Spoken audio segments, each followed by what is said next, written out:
Bismillah ar-Rahman ar-Rahim. Iyyaka na'budu wa iyyaka nasta'in. Mr. President, Honorable Secretary General, Excellencies, ladies and gentlemen, I feel honored today to represent my country at this forum of world leaders, where we have a chance to discuss problems that the world is facing. I want to talk about a lot of problems, but just four today. And I especially came to this forum despite a difficult time in my country, facing challenges. I would not have come, but because I feel that there are some very urgent problems which the world must address. So first of all, I start with climate change. So many leaders have talked about climate change. But Mr. President, I feel that there is a lack of seriousness. Perhaps world leaders some of the leaders who can do a lot, do not realize the urgency of the situation. We have a lot of ideas, but as someone said, ideas without funding is mere hallucination. Pakistan, I'll give you start with my own country. Our country is amongst the top 10 nations in the world which are most affected by climate change. We depend upon our rivers. We are mainly an agricultural country. And 80% of the water in our rivers comes from our glaciers. The glaciers not just on the Pakistani side, even India. The river, the 80% of the water in Ganges and the Indian rivers also comes from the glaciers, from the Himalayan glaciers, Karakoram, Hindu Kush. And these glaciers are melting at quite a rapid pace. We detected already 5,000 glacial lakes in our mountains. And if this keeps going, if nothing is done, we are scared that humans are facing a huge catastrophe. In my country, when my party came to power in the province of KP, we planted 1 billion trees in 5 years. Now we've set ourselves a target of 10 billion trees in Pakistan. Idea being to counter the effects of global warming. But one country cannot do anything. This has to be a combined effort of the world. My optimism comes from the fact that humans, the Almighty has endowed humans with great powers. We can do anything, provided our survival instinct is stirred up. And this is really what I hope that the United Nations will take a lead in this. There must be more emphasis. Richer countries must be pushed. Countries that are responsible for, mainly are responsible for greenhouse gas emissions.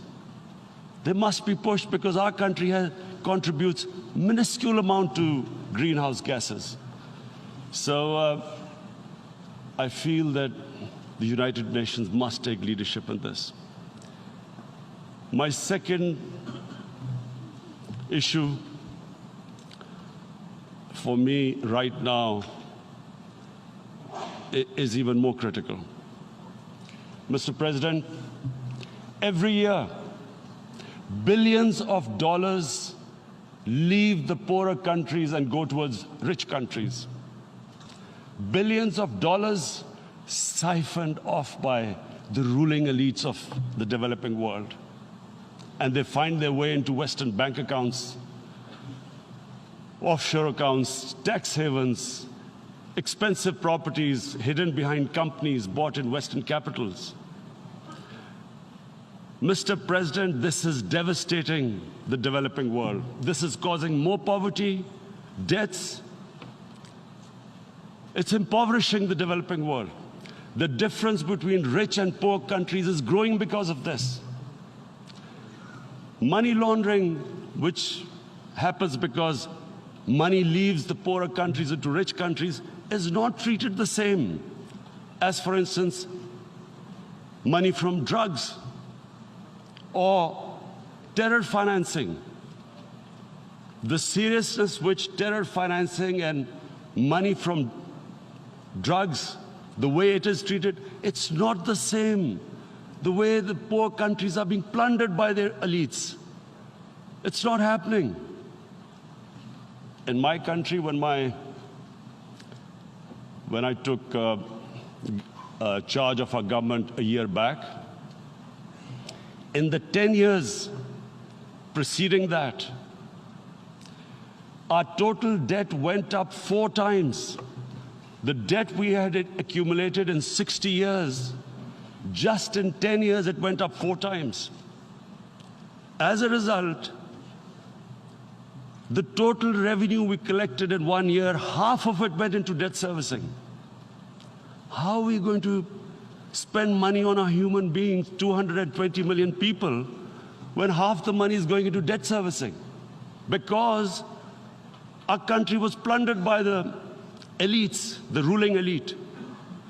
And easily they could get the money out. And when, Mr. President, we located properties in Western capitals bought by this money through corruption and money laundering, located the properties of these corrupt leaders, we find it so difficult to retrieve it. That money, if we retrieved that money, we could spend on our human beings.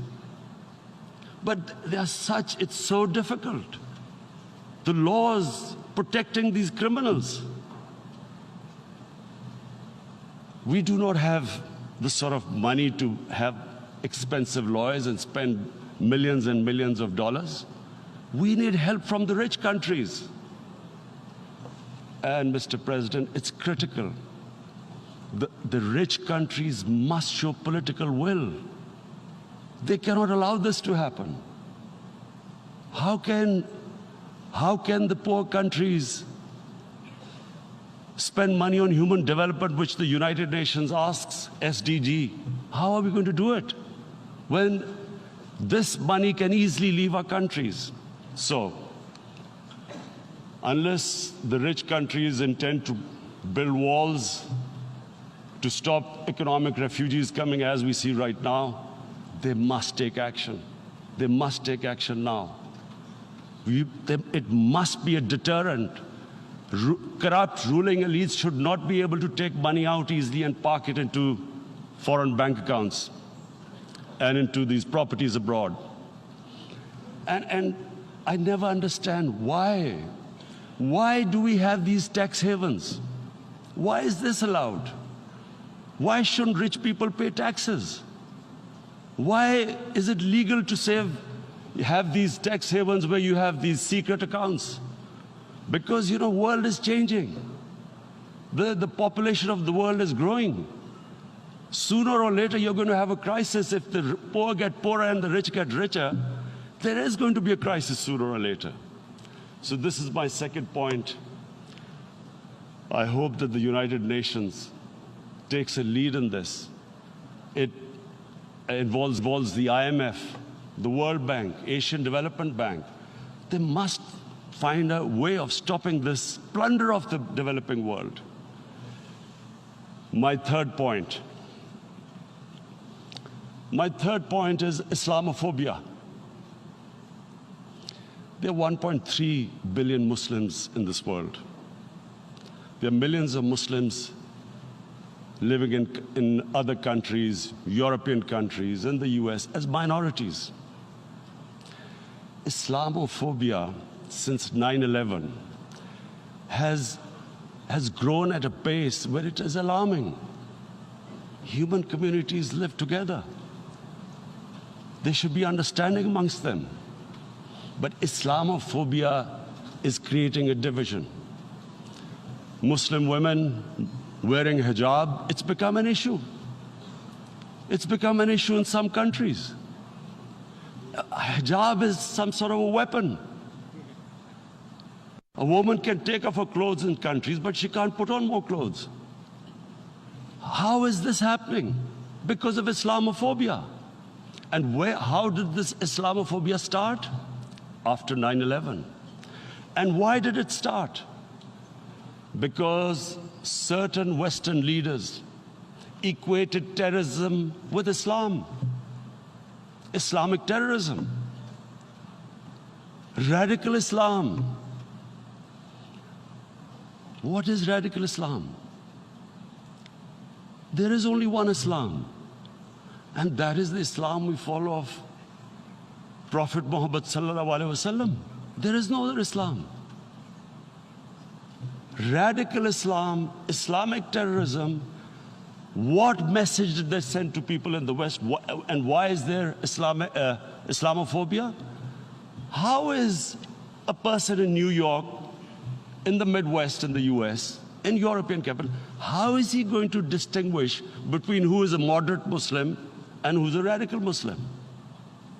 Because terrorism has nothing to do with any religion. This Islamic terrorism, Islamic radicalism, and sadly used by leaders, this has been the main reason for this Islamophobia. And it has caused pain amongst Muslims. We in Muslim countries watch this Islamophobia traveling abroad, and it's getting worse. And may I just say, Mr. President, that in European countries, it is marginalizing Muslim communities. And we all know that marginalization leads to radicalization. Some of the people who ended up as militants in Syria and other places were from marginalized Muslim communities. And my point here is that we must address this issue. I'm sad to say that we Muslim leaders have not addressed this issue either. After 9/11, when this thing came about war against radical Islam, rather than Muslim leaders trying to explain to the West that there is no such thing as radical Islam, in all human communities, they are radicals. They're liberals and rest are moderate. All human communities, Christians, Jews, everyone has it. But Islam is not radical, neither Judaism, neither Christianity, neither Hinduism. No religion preaches radicalism. The basis of all religion is compassion and justice, which differentiates us from the animal kingdom. But unfortunately, the Muslim leadership was so scared of being called radical Islam that all of them became moderates. In Pakistan, we were in the eye of the storm, and our government coined a phrase called enlightened moderation. No one knows what it meant, but everyone started putting on Western suits that they were moderates, started speaking. Even those who didn't know English would speak English because they were moderates. No one had a clue what it was, because we, in the Muslim world, did not explain to the West that there is no such thing as radical Islam. One of the reasons why, after 9/11, Islam was supposed to be equated with terrorism was suicide attacks. Because the 9/11 bombers did a suicide attack, all sorts of theories came up that the Muslims are involved in suicide attacks because they will get virgin in heavens. Some came up with, what about women, suicide attackers? So this bizarre thing happened. No one explained. Suicide attacks and Islam were equated. No one did research that before 9/11, the majority of suicide attacks in the world were by Tamil tigers, who were Hindus. No one blamed Hinduism, and quite rightly. What has Hinduism got to do with what desperate people were doing in Sri Lanka? We all know about, we've seen films about Japanese kamikaze pilots at the end of the Second World War doing suicide attacks. No one blamed the religion. But here we were trying to prove we were moderates and not explaining to the West. But the most important thing I wanted to say here today, in explaining this Islamophobia, Mr. President, and I feel it's very important because I've spent, I played professional sport in England, I spent a lot of time there, so I know how the Western mind works and how West views religion. So where the misunderstanding about Islam came. And one of the reasons it caused Islamophobia. That was, in 1989, this book was published, maligning, insulting, ridiculing our Prophet Muhammad sallallahu alaihi wasallam. And there was a reaction in the Muslim world. The West couldn't understand what was the problem. Because in the West, because I have spent so much time in the West, religion is perceived completely differently. They don't look upon religion like we do. And so, Islam was supposed to be an intolerant religion. It was against freedom of expression. And Islam took a real beating 30 years ago. I still remember it became a watershed. And every 2 or 3 years, someone would malign our Prophet, peace be upon him. There would be a reaction by the Muslims. And again, it was Islam, an intolerant religion. Again, this time, I blame a certain section of the people in the West who deliberately provoked this, knowing the impact it would have. But the majority of the people in the West didn't understand. This is where, again, Muslim leadership let the Muslims down. We should have explained to them what our Prophet, peace be upon him, means to us. So in 1 minute, I'll try and explain what he means to us. Our Prophet was the witness to the divine book, the Holy Quran. The Holy Quran is the book of guidance for Muslims, and the Prophet's life was living the Quran. He was an example of what the Quran guided us to be. So he is the ideal we all try to get to. The Prophet created the state of Medina, the first state in Islam. That state was the basis of a Muslim civilization which became the predominant civilization for the next 700 years. And what was that state? I hear such strange things about Islam, that it is against women, it's against minorities. The first state of Islam in Medina, it was the first time a welfare state was set up. The state took responsibility of the weak, widows, orphans, poor people, handicapped. It taxed the rich, spent the money on the poor. The state announced that all human beings are children of Adam, hence equal, whatever the color of their skin. The state announced, the Prophet announced that, and slavery, the whole system depended on slavery as it did for many years in the Western societies. The Prophet said that one of the greatest deeds is to free a slave.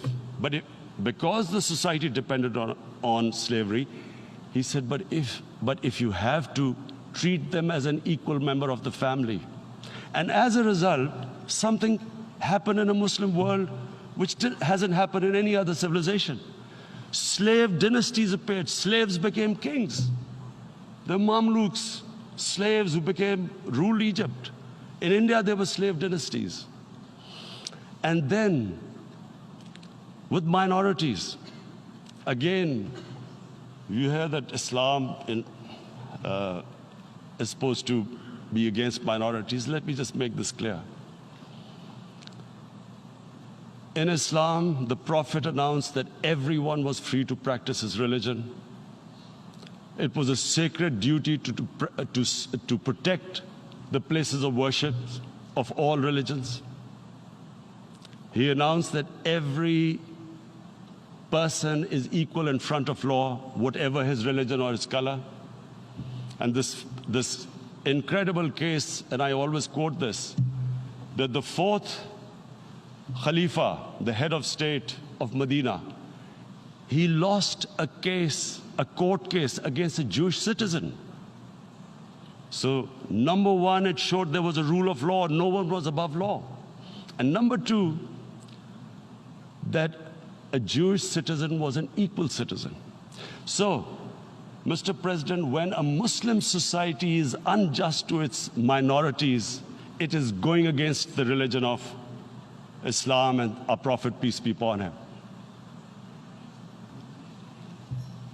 So,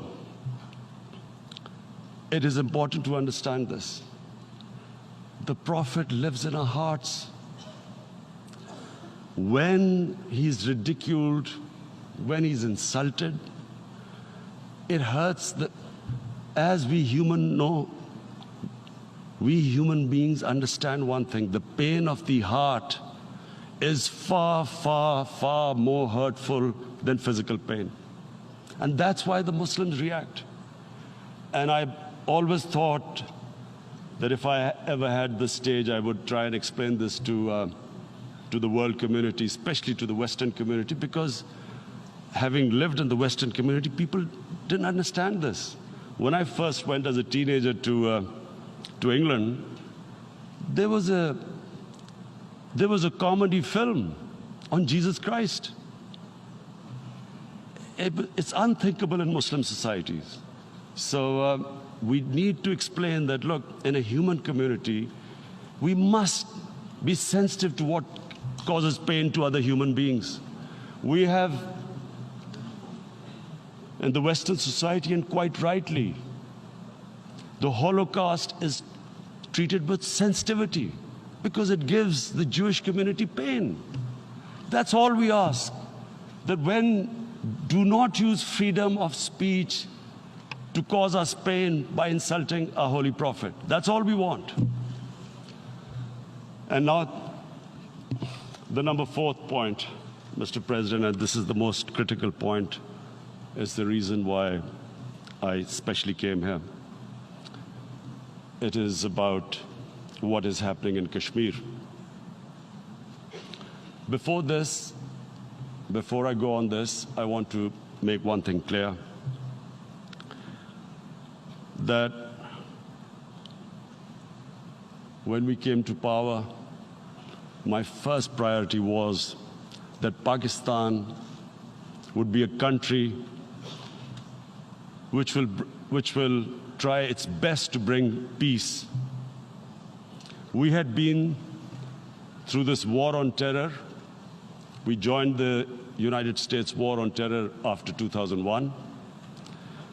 And Pakistan went through one of its worst periods where 70,000 Pakistanis died and over 150 billion was lost to our economy.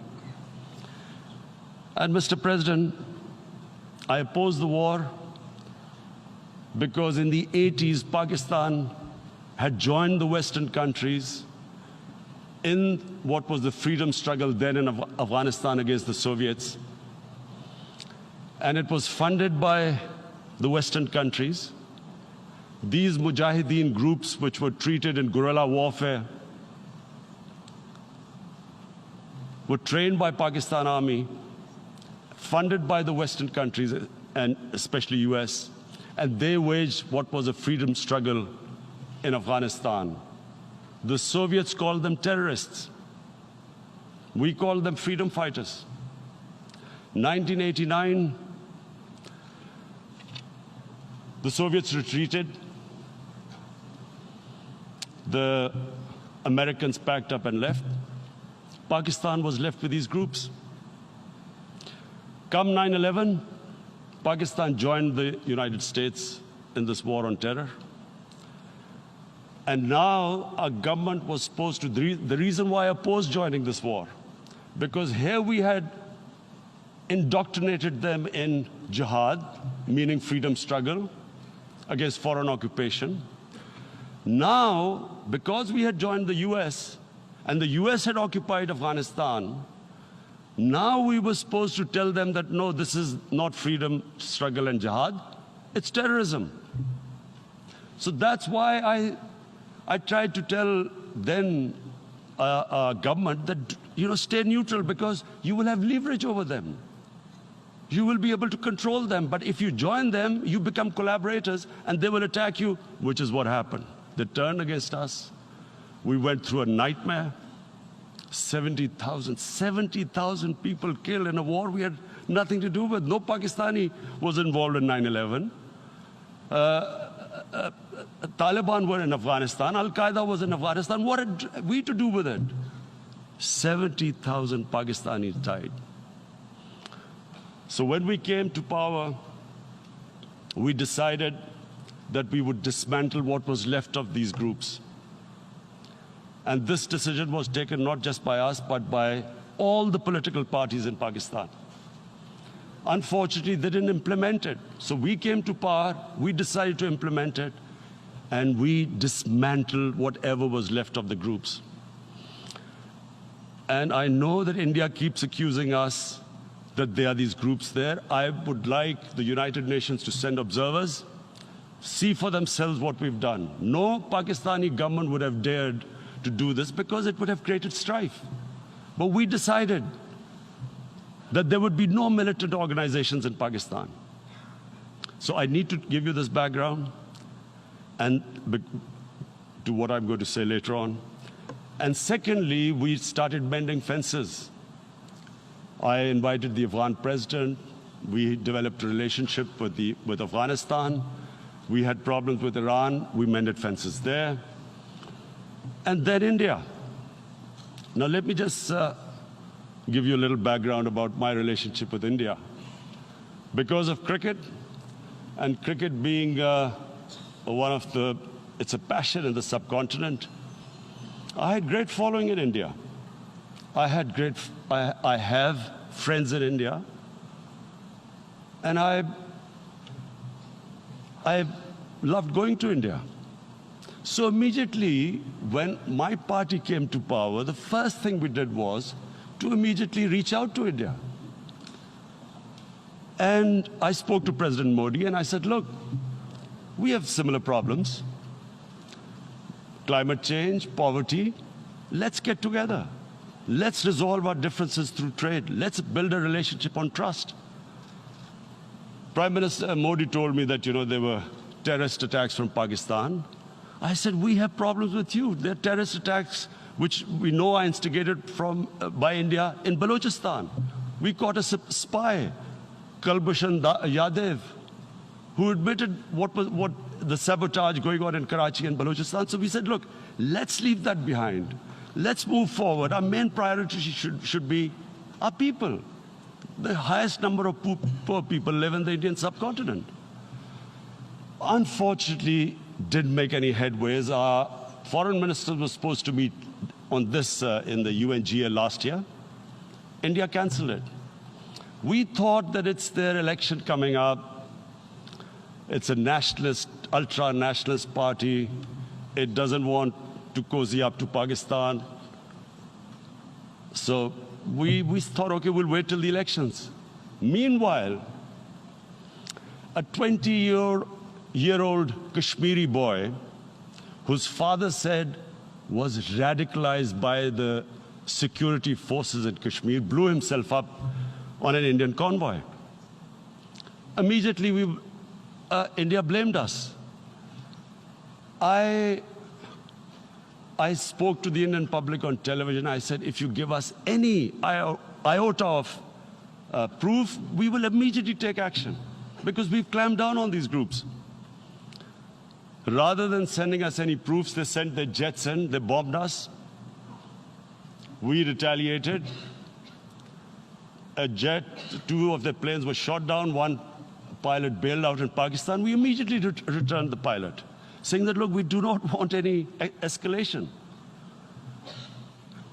Rather than taking that as a peace gesture, the entire campaign, almost the entire campaign of Mr. Modi in the election was how he had taught Pakistan a lesson that jets had killed 350 terrorists. Complete lie. They had just killed about 10 trees of ours, which was quite painful given that, we are growing all these trees. He then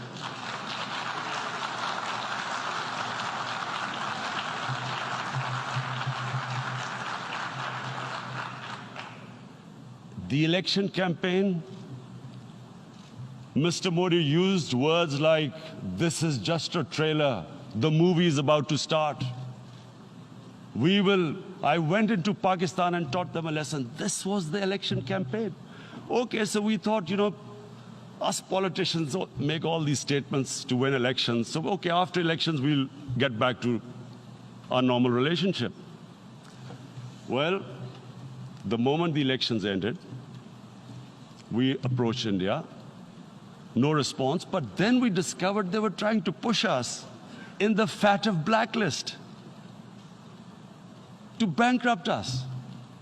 That's when we realized there was an agenda.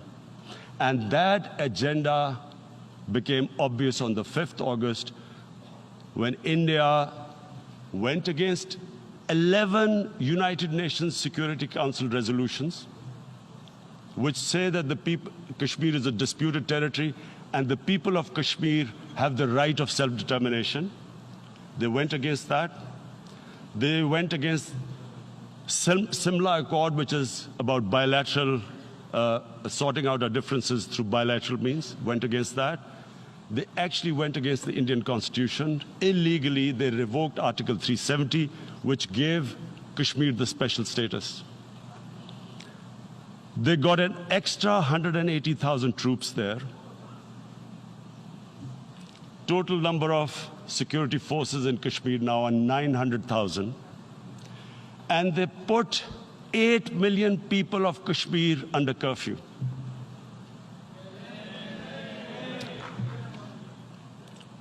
Mr. President, now I just briefly want to make the people understand, how can anyone do something like this? And for that, I have to explain to you what is RSS.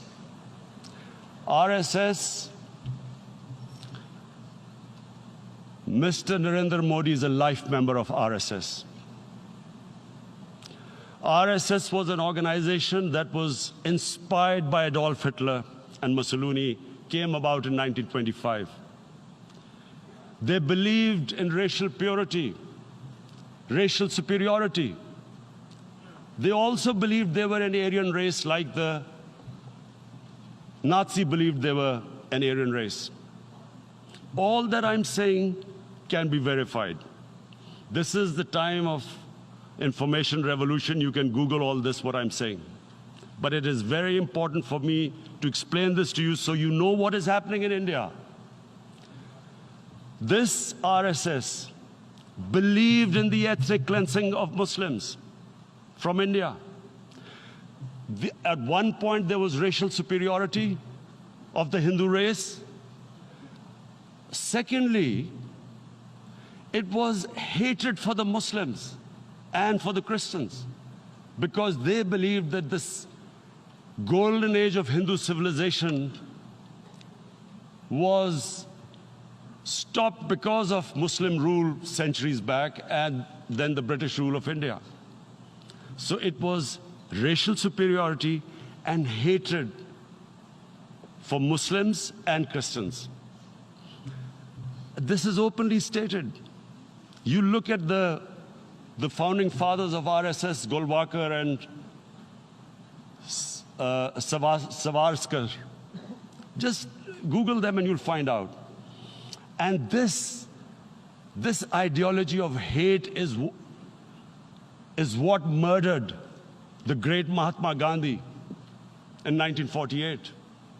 It was this ideology of hate that made Narendra Modi in 2002 do a pogrom against Muslims in Gujarat when he was the chief minister. He allowed 3 days for these RSS goons who were inspired by the Hitler brown shirts. They actually wear brown shirts. This RSS, the Congress Home Minister gave a statement that in RSS camps, terrorists are being trained. And these terrorists butchered 2,000 Muslims and 150,000 Muslims were made homeless. Narendra Modi could not travel to the US because of that. And I need to make you understand this background before I explain to you that what sort of a mindset would lay siege to 8 million people with 900,000 troops. Women, children, sick people, locked in as animals. In fact, of what I know of England, if 8 million animals were locked in, the RSPCA would have made a lot of noise about it. These are human beings.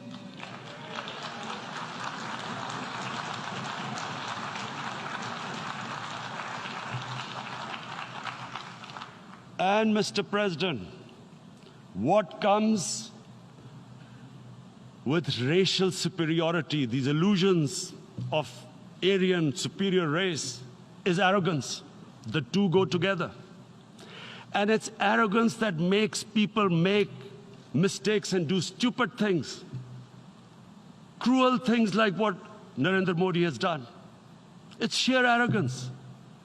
And it's arrogance that has blinded him from the fact that what is going to happen when the curfew is lifted? Has he thought about it? This hasn't been thought through. What is he going to do when he lifts the curfew? Does he think that people of Kashmir will quietly accept the status quo because India has changed the constitution and taken away the special status? They'll accept that?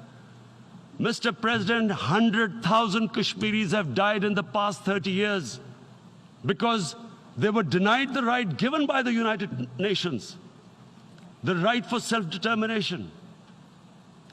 100,000 have died and 11,000 women have been raped. There are 2 United Nations human rights reports on this. The world hasn't done anything because India is a huge market, 1.2 billion people.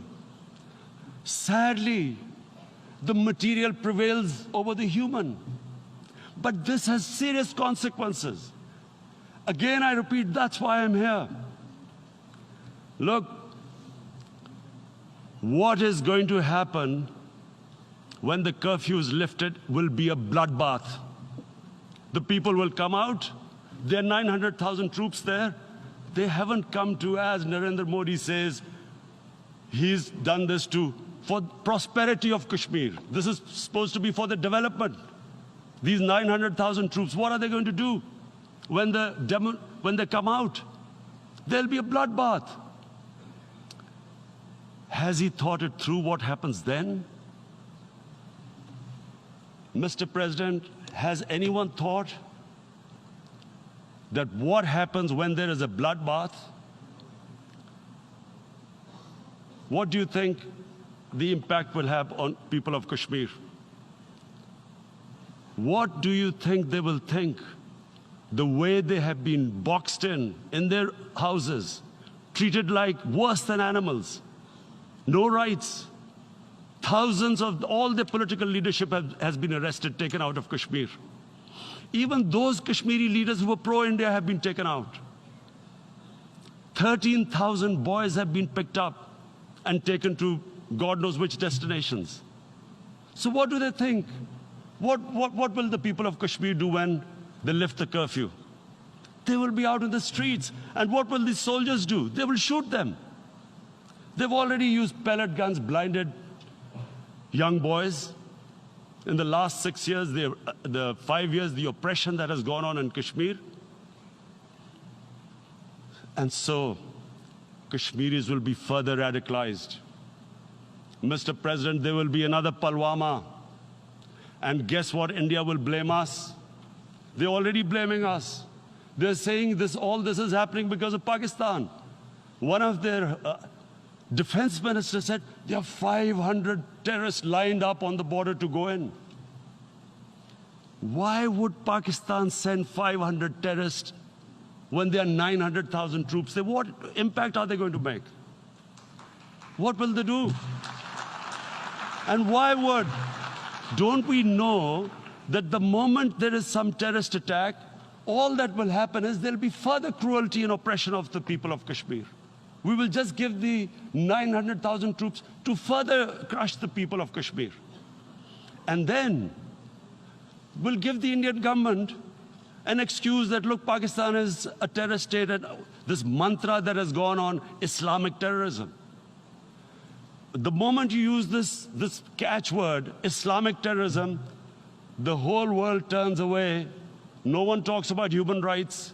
You can do whatever you want, which is what has happened in Kashmir, because they keep using this word, Islamic terrorism. And this is what they're doing right now.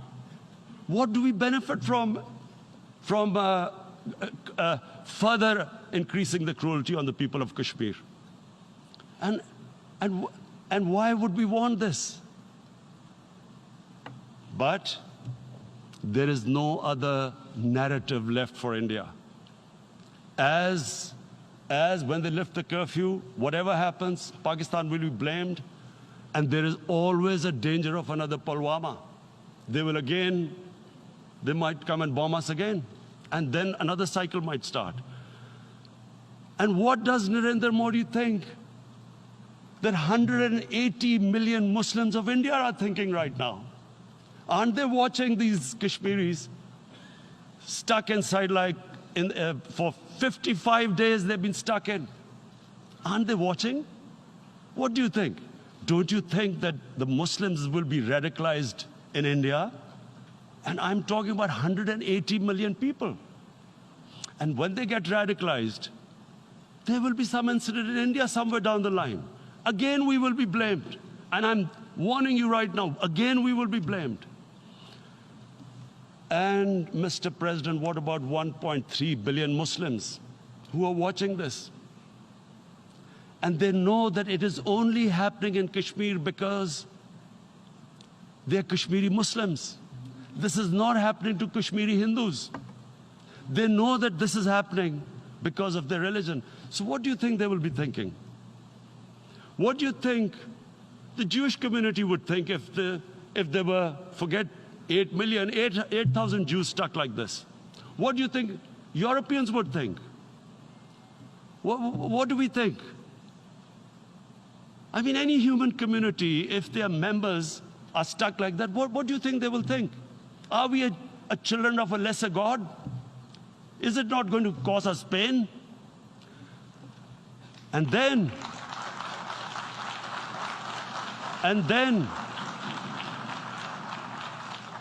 I'll tell you what will happen. People will, in the 1.3 billion Muslims, someone will pick up arms.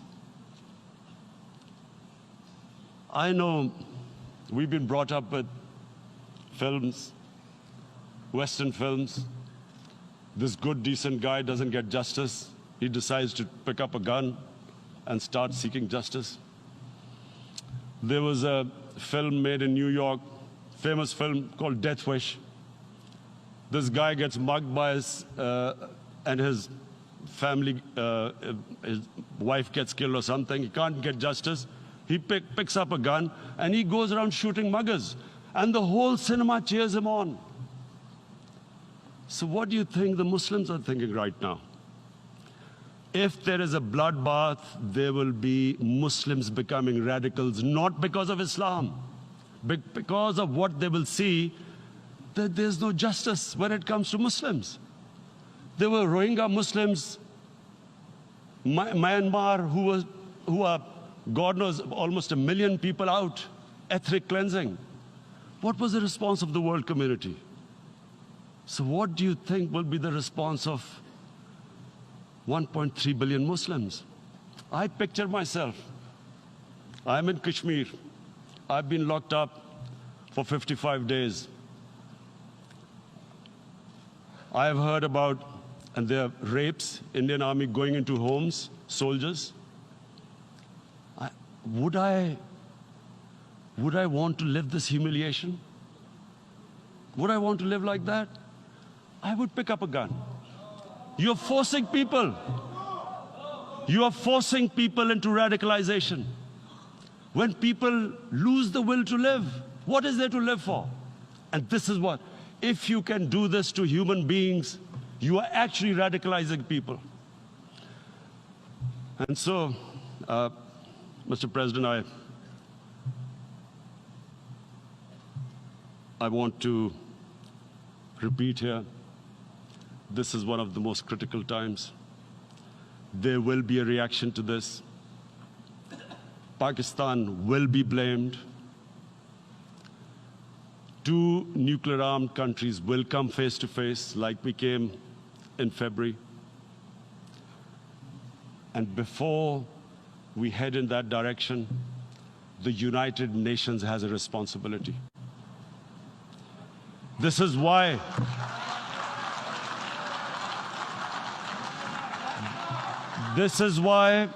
the United Nations came into being in 1945.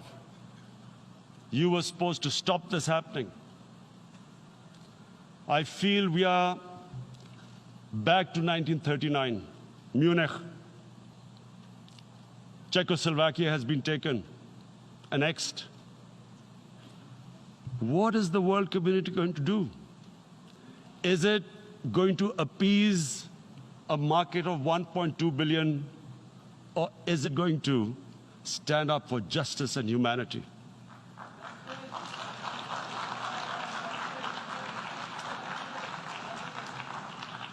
If this goes wrong, you hope for the best, but be prepared for the worst. If a conventional war starts between the 2 countries, Mr. President, if a conventional war starts, and anything could happen, but supposing a country 7 times smaller than its neighbor is faced with the choice, either you surrender or you fight for your freedom till death, what will we do? I ask myself this question. And my belief is, La ilaha illallah, there is no God but one. And we will fight. And when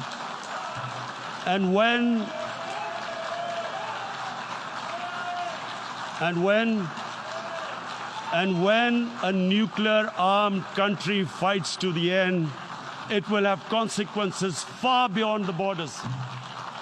It will have consequences for the world, which is why I repeat I'm here. Because I'm warning you, it's not a threat. It's a fair worry that where are we headed? And I've come here to tell the UN, you've got to, this is a test for the United Nations. You are the one who guaranteed the people of Kashmir the right of self-determination. They are suffering because of that. And this is the time. This is the time not to appease like in 1939 appeasement took place. This is the time to take action.